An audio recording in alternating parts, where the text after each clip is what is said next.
So as you can see there, the KX250 seat mounts directly onto the old subframe, which I've welded to the KLR kind of rear frame assembly. And we got a good seating position. The foam, I'm going to be shaping it so it comes right up around the tank here, just like that.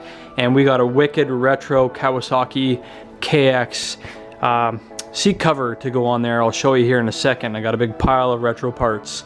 And this bike is going to be all lime green. So today we're going to be painting the subframe, stripping the entire bike down completely. I finished up all the welding back here. I just got some welding on the tank to do, but we could do that at a later point. So yeah, we'll finish up this rear subframe. Coming to the front here, everything is stock. I have the motor out here, which if you've seen the previous video, I replaced the head gaskets and all the gaskets and pretty much rebuilt it from here up. And that's ready to go because we had a coolant leak. And the motor's gonna go back in once the frame's painted, and we're gonna be able to use the stock radiator mounts, and all the electronics are gonna hide underneath the tank, and the shrouds from the KX250 that we're gonna weld and mount onto the side of the tank here are gonna cover up all the radiators and whatnot so it doesn't look too funny. Chop the front fender, so when the new plastics come in, I'll be doing the same thing. This is just to get an idea of how much I want to chop off. And yeah, we'll eventually do new bars and stuff like that. We got a cool retro headlight cover that goes on here. So let's just keep stripping this bike down now, get it to bare bones and get it ready for some Kawasaki green paint. And I like to use this stuff here. It's Duplicolor. It's a enamel engine paint, I guess, or something like that. But this is the closest Kawasaki green paint I could find in a rattle can. I love it, it's durable. Let's strip this thing down and get it ready for paint. We are getting closer to having the frame completely stripped down.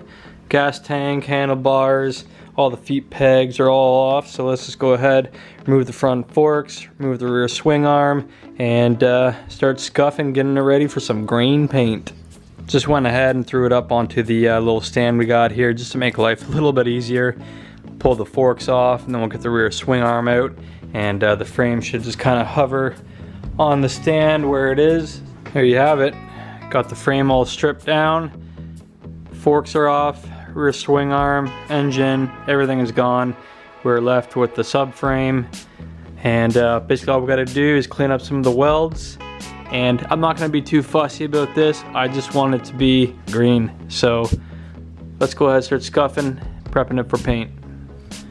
Alrighty, we have the frame all scuffed down, hanging up, ready for some Duplicolor engine enamel green. It's going to be the closest to the Kawasaki green I can find.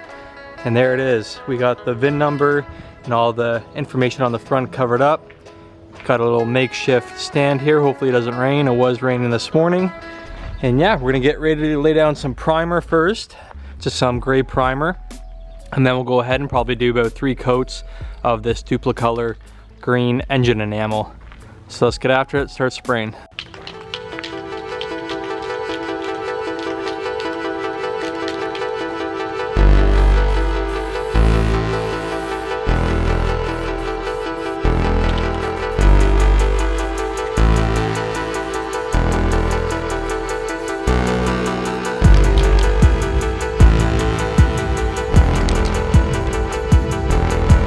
We got the first layer of primer covering the whole entire frame.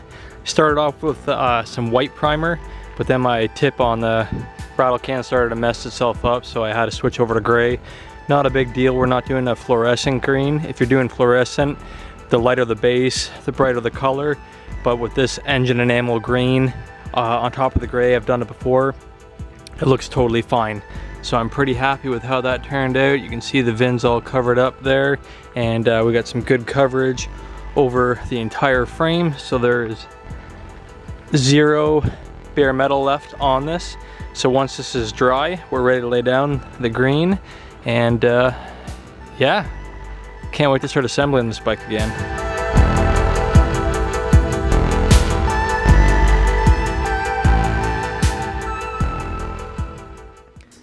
And it is a beautiful day outside here. We have the El Camino, also known as the El Cuda, in the background here, which we're gonna be jumping on eventually, but I've got so many projects on the go, so I'm just doing the ones that I feel most passionate about working on at the moment. like this bad girl right here. This is a 1988 Harley Davidson Sportster 1200. We're going to be converting this into a kind of a club style build. So we got the front fairing all mocked up there right now, and we'll be doing a full build on this in the Mad Lab too. A ton of new parts coming in for this. I mean, tanks, bars, risers, seat, lights, you name it. A whole bunch of cool things coming up on the channel for this Harley build that we're gonna do. This is gonna be the first Harley build that we have on the channel.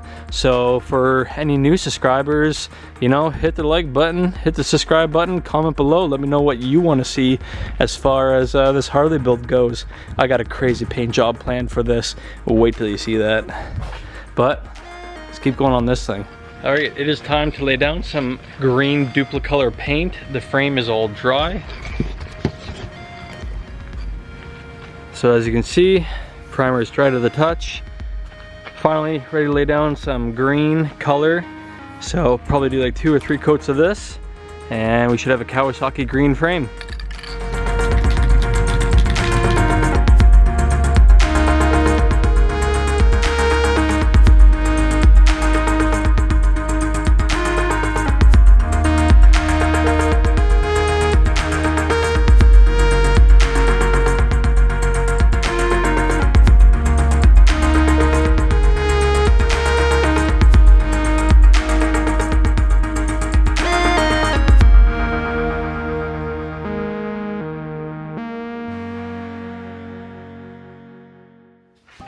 Check that out though. We got us a green, specifically Kawasaki green, KLR650 frame.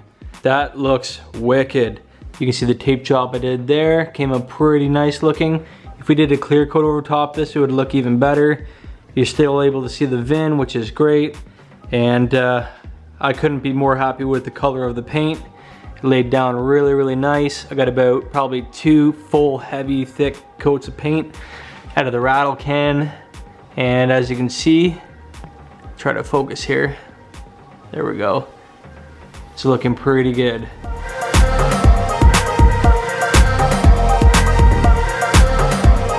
Next up, we're going to be spraying the Kawasaki KZ tank that we have, and it's going to be going the same color, the Duplicolor engine enamel green, and we're gonna have side shrouds that come off of that. So I want this whole thing just to be like a retro KX kind of vibe to it. In the back of the El Camino here, I got a ton of parts for the Sportster. I got a new tank, and we got a bunch of seat covers and plastics here. So let me give you guys a sneak peek here. I'll grab these. So basically on the front, we're gonna have this fairing, maybe not this specific one. I got another one off of a 95 KX250, a brand new plastic set coming in, and we got some crazy graphics for the new plastic set. But basically, that's the vibe I'm going for. So we'll have a super 90s looking Kawasaki KLR650. Maybe we'll call it the KX650. And then we have a lot of new old stock parts here. This is a brand new old purple Kawasaki seat cover. So that basically will go like that on the seat. That's gonna look fire. Crazy. It looks blue on the camera, but it's, trust me, it's bright purple. And then with the fairings, you can kind of get the vibe that we're going for here now. KX650, first one to hit the streets. Some blue anodized forks, inverted forks will be amazing on this project. But that is gonna be a vibe, guys. With the purple Kawasaki seat, green frame. I'll give you a little sneak peek on these graphics. Check these out. These are also new old stock works graphics. You can see I got these from an automotive flea market, and I think I paid like 50 bucks for these, but they're original. Look at this. On the new fairings, those are gonna be the graphics. Crazy. That's gonna be insane. So thanks for watching. Leave a comment below if you enjoyed this video and you wanna kind of see this build come to life. It's gonna be wild. And we'll catch you guys next time. Ciao, ciao. Break, comes higher.